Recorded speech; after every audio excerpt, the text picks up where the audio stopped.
دوخت‌های سنتی ایرانی رو دارم که معادل دکتراست و در ایران عزیزمون.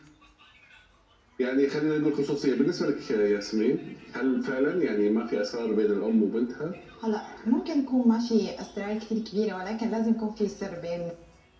كلمي.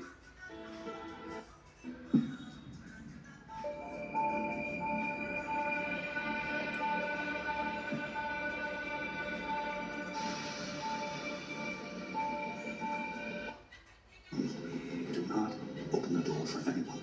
No room service, no police, no one. You wait for me. I feel like this is happening. I need you.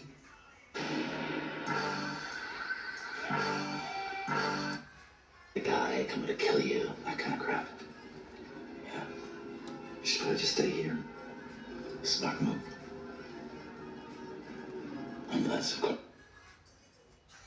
دو دوره قهرمان شده بود تا قبل از این دوره ایران پر افتخارترین تیم بود و عربستان 3 بار فینال اومده 2 بار قهرمان شده بود. حالا مسافر دو تیم پر افتخار قاره آسیا رو می‌بینید در این ویدیو. علی اکبر استاد اسدی بلند میزنه داخل محوطه جریمه سر از عزیزی توپ به حسین عبدالغنی میرسه دور میکنه توپو پیروانی پاس فقط میده به نیما نکیسا.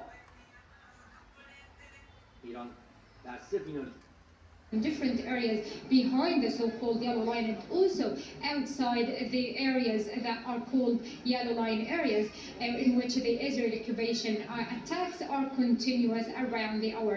Since the beginning of the ceasefire agreement, more attacks are taking place on the eastern parts. و اینم حسین عبدالغنی از سلیمانی ضربه ایستگاهی اونجا نیما نکیسا دیوار دفاعی رو تنظیم میکنه. سرگردان جوان ایران پشت توپ خالد الموالی، خالد مسعد موالی